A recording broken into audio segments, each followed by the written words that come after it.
I'm going to make a Donegal clam chowder. First thing we're going to do is we're going to place a little bit of olive oil into our nice pot and we're going to cook our clams.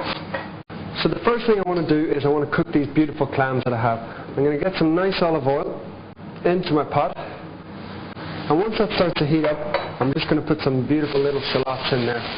The shallots are slightly sweeter than onion, and that's exactly what I'm looking for. The whole process of cooking these clams is not going to take more than 2 minutes. So once those shallots start to take on some colour, in go your clams. And as soon as those clams go in, I'm just going to add some nice white wine. We'll whack a lid on there. And they're really not going to take more than 2 minutes to open up. And the juice that comes out of those clams is going to form a really important part of the flavour of that clam chowder. So if I just lift the lid off those, they've been cooking for about 2 minutes. And you can see that they've opened up perfectly.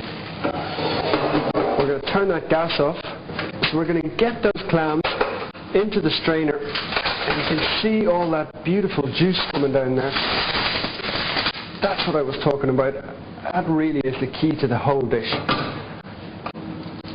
That's going to form an incredible stock and a wonderful base to the clam chowder. Now what I want to do is I'm going to take each clam, and you might want to wait a little bit for these to cool down. I can do it because I'm used to burning my hands, and I'll just take the actual clam out and put the shell in a separate bowl. So I'm going to do all of those, and then we can move on to making the main part of the chowder. So we're going to start making the main part of the chowder. I've got quite a lot of butter here. It may look like a lot of butter, but along with the flour, that's what's going to thicken the whole soup. So we really are not looking for that intense heat here. We want a nice, soft, medium type flame so that we can get all our aromatic vegetables starting to sweat in there. So now that our butter is melted, we're going to start by getting our onion in there. We're also going to have our nice celery. And even though chowders vary from country to country, you'll nearly always find these aromatic vegetables going in at the start to form a nice base. So we'll just move those around at a very, very low heat and sweat them off for 3 to 4 minutes. So my vegetables have been on for 3 to 4 minutes, and I have some nice diced potato here. I've kept it in some ice cold water to keep it nice and fresh so it doesn't lose any of its colour. Now you can see those vegetables really starting to soften up, and that looks exactly like the Irish flag in there.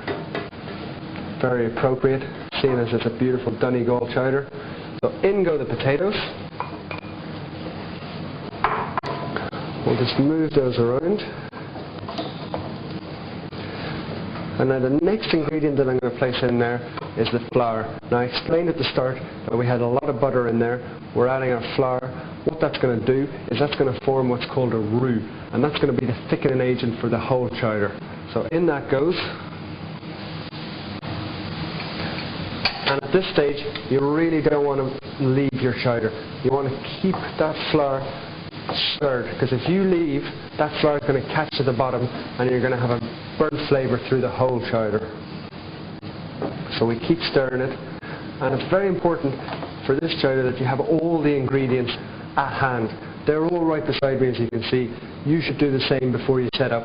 So when that flour's in there, the next step that I can take is I can just reach for my nice fish stock, which I pour in there. Now I'm using some fresh fish stock that I made this morning, and it's very light in flavour. I suggest that you do the same, because if you're using a fish stock cube, that's going to be very overpowering, and that's not the sort of flavour we're looking for in this chowder.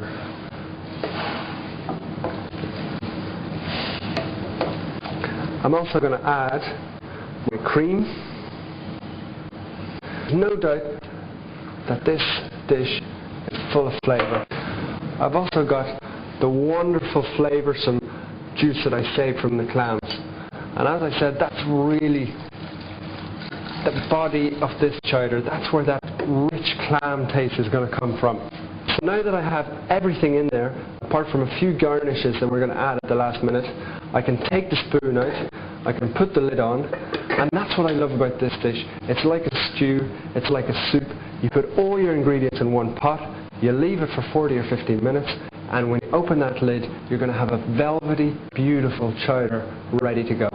So all I have to do is finish off my chowder.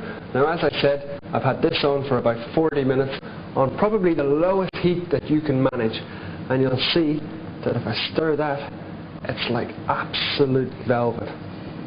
That's exactly the consistency that I'm looking for. Now I'm just going to finish it with my little garnishes.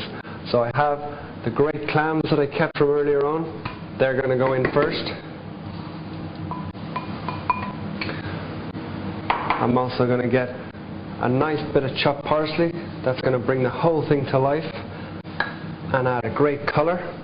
I'm going to season it with a small amount of salt. I'm going to add some beautiful black pepper.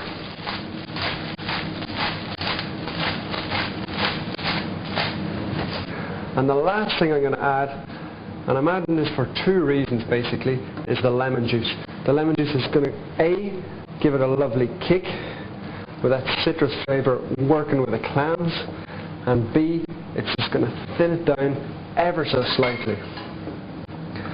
Now that, to me, is the absolutely wonderful Donegal chowder, and I'm going to serve that up with a little bit of crispy bread.